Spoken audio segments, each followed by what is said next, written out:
Delhi elections ని follow అయిన వాళ్ళకి పర్వేష్ వర్మ గురించి ప్రత్యేకంగా చెప్పాల్సిన అవసరం లేదు. పర్వేష్ వర్మ అటు కేజ్రీవాల్ ని ఓడించారు. ఇప్పుడు ఢిల్లీ వ్యాప్తంగా మాత్రమే కాదు, దేశ వ్యాప్తంగా కూడా ఈయన పేరు ఇప్పుడు మార్మోగిపోతోంది. దేశ రాజధాని ఢిల్లీని 10 ఏళ్ల పాటు పాలించిన కేజ్రీవాల్ పై గెలవడంతో కాబోయే సీఎం పర్వేషే అంటూ ప్రచారం జరుగుతోన్న టైంలో హూ ఈజ్ పర్వేష్ వర్మ అన్న సర్చింగ్ మొదలైంది.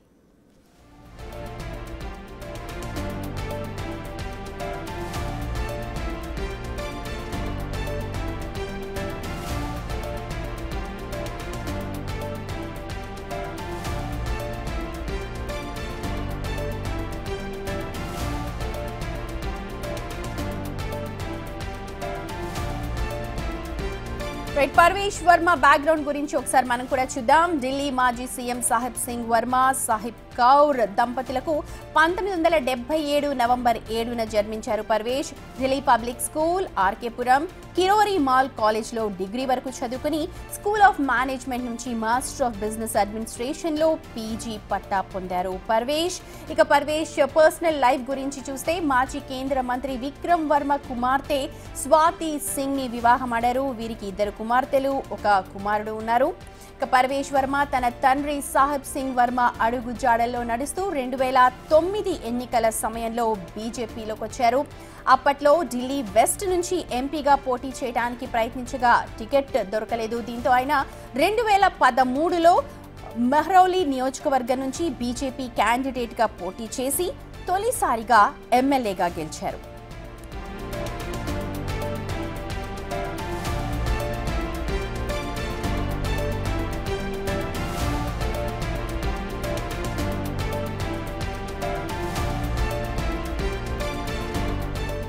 పర్వేష్ వర్మ 2014లో ఢిల్లీ వెస్ట్ నుంచి బీజేపీ ఎంపీగా పోటీ చేసి గెలిచారు. ఇక 2019లో గెలిచి రెండోసారి కూడా ఎంపీగా ఎన్నికయ్యారు. 2025లో ఢిల్లీ శాసనసభ ఎన్నికల్లో తన సమీప అభ్యర్థి ఆప్ అగ్రనేత కేజ్రీవాల్ పై గెలిచి రెండోసారి ఎమ్మెల్యే అయ్యారు. ప్రస్తుతం పర్వేష్ బీజేపీ సీఎం అభ్యర్థిగా ప్రచారమవుతూ ఉన్నారు.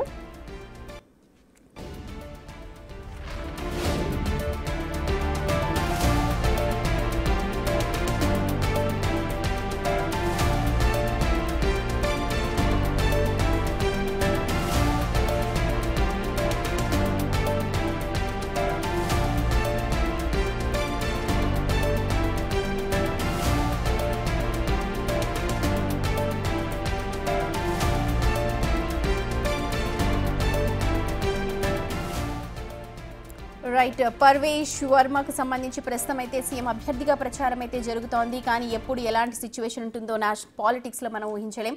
ఇదే అంశానికి సంబంధించి మా ప్రతినిధి శివ ఉన్నారు అప్డేట్స్ అందించడానికి. శివ, కౌన్ బనేగా బాద్షా ప్రస్తుతం పర్వేష్ పేరు వినిపిస్తున్నా ఎలాంటి సిచ్యువేషన్ అక్కడ కనిపిస్తోంది ఒకసారి చెప్పండి. ఢిల్లీ ఎన్నికల దంగల్ ఫలితాలు వచ్చాయి. బీజేపీ అధికారం చేపట్టబోతోంది. ఇక ఢిల్లీ ముఖ్యమంత్రి అభ్యర్థి ఎవరు అనే దానికి మాత్రం తీవ్రమైన చర్చ కొనసాగుతుంది. అయితే ఢిల్లీలో న్యూఢిల్లీ కాన్స్టిట్యూషన్ నుంచి ఢిల్లీ మాజీ సీఎం అరవింద్ కేజ్రీవాల్ ఓడించిన పర్వేష్ సింగ్ వర్మ పేరు ప్రధానంగా ప్రచారం జరుగుతోంది. రేసులో పర్వేష్ వర్మ ముందున్నారు. న్యూఢిల్లీ అసెంబ్లీ నుంచి అరవింద్ కేజ్రీవాల్ ను ఓడించారు. 3182 ఓట్ల ఆధిక్యంతో పర్వేష్ వర్మ విజయం సాధించారు. అయితే పర్వేష్ వర్మ మాజీ సీఎం సాహిబ్ సింగ్ తనయుడు, ఢిల్లీకి సంబంధించిన మాజీ సాహిబ్ సింగ్ తనయుడుగా ఆయన ఎన్నికల బరిలో నిలిచారు. జాట్ సామాజిక వర్గానికి చెందిన నేతగా కూడా ఆయనకు మంచి గుర్తింపు ఉంది. ఎన్నికల ముందు నుంచే సీఎం గా బీజేపీ సీఎం అభ్యర్థిగా పర్వేష్ ఉంటారంటూ కూడా అంతా ప్రచారం జరిగింది. ఇప్పుడు అనుకున్నట్లుగానే ఆమ్ ఆద్మీ పార్టీ అధినేత అరవింద్ కేజ్రీవాల్ పై పర్వేష్ సాహిబ్ సింగ్ వర్మ విజయం సాధించారు.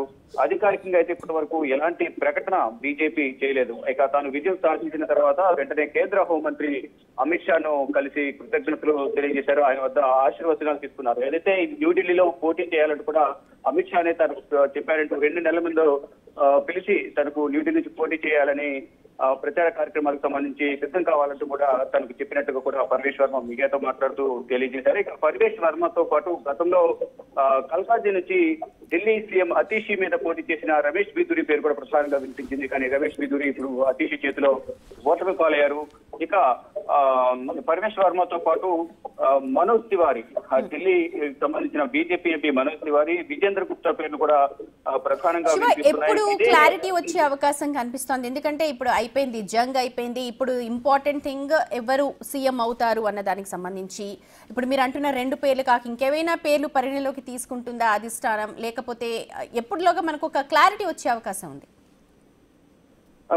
ప్రధానంగా ఢిల్లీకి సంబంధించిన బీజేపీ అధ్యక్షుడు వీరేంద్ర సజ్జదేవ్ పేరు కూడా ప్రధానంగా వినిపిస్తుంది. అయితే సాయంత్రం బీజేపీ కేంద్ర కార్యాలయంలో ఈ బీజేపీ విజయానికి సంబంధించిన విజయోత్సవ ర్యాలీ జరగబోతోంది. ఈ విజయోత్సవ ర్యాలీలో ప్రధాని నరేంద్ర మోడీ, కేంద్ర హోంమంత్రి అమిత్ షా, జేపీ నడ్డా కూడా పాల్గొనబోతున్నారు. ఈ రోజు విజయోత్సవ ర్యాలీ ముగిసిన తర్వాత రేపు బీజేపీ గెలిచిన ఎమ్మెల్యేలతో సమావేశం ఉంటుంది. సమావేశం తర్వాత ముందుగా అధిష్టానం పెద్దలు ముందుగా సమావేశమవుతారు. సమావేశమై అభ్యర్థిని అధికారికంగా ఫైనల్ చేస్తారు. ఫైనల్ చేసిన తర్వాత అధికారిక ప్రకటన ఉంటుంది. కానీ ప్రతిసారి కూడా అనూహ్యంగా ప్రచారంలో ఉన్న పేర్లు కాకుండా అనూహ్యంగా తెర మీదకి తీసుకొస్తుంది BJP.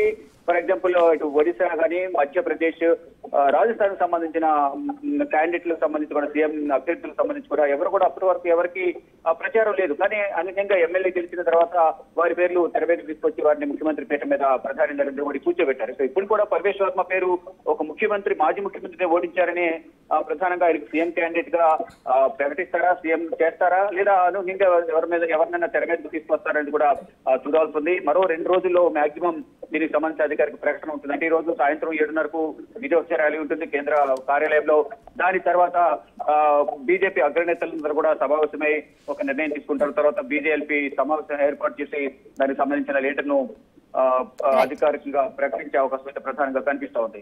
Right Shiva, thank you so much. అది సాయంత్రం విజయోత్సవ ర్యాలీ ఉంటుంది. ఆ ర్యాలీలో ముఖ్య నేతలందరూ కూడా పాల్గొనబోతున్నారు. బీజేపీకి ఇంత అఖండ విజయాన్ని కట్టబెట్టిన ఢిల్లీ ప్రజలకు కృతజ్ఞతలు చెప్పడంతో పాటు వాళ్ళు ఏ పనులు చేయబోతున్నారు, చెప్పిన పనులు మేనిఫెస్టోలో పెట్టినట్టుగా ఎంతవరకు సాధ్యమవుతుంది, ఎలా చేస్తారు అన్న దానిపైన మాట్లాడే అవకాశం ఉంది. అలాగే ముఖ్యమంత్రి ఎవరు, బాద్షా ఎవరు అన్న దానిపై కూడా మాట్లాడే అవకాశం ఉంది. మరో 2 రోజుల్లో క్లారిటీ వచ్చే అవకాశం ఉంది. ఇందాక మా ప్రతినిధి శివ చెప్పినట్టుగా ప్రచారంలో ఉన్న పేర్లు కాకుండా అనూహ్యంగా కొత్త పేరుని తీసుకొచ్చే ఆనవాయితీ బీజేపీకి ఉంది. మరి నిజంగా ఈసారి మరి ఎలాంటి మ్యాజిక్ జరుగుతుంది? అనుకున్న పేర్లు ప్రచారంలో ఉన్న వ్యక్తి సీఎం అవుతారా, లేకపోతే మరి ఇంకా కొత్త వ్యక్తి ఎవరైనా వస్తారా ముందుకి అన్నది వేచి చూడాలి. మరో 2 రోజుల్లో ఢిల్లీ ముఖ్యమంత్రి ఎవరు అన్న దానిపైన ఒక క్లారిటీ వచ్చే అవకాశం అయితే కనిపిస్తోంది.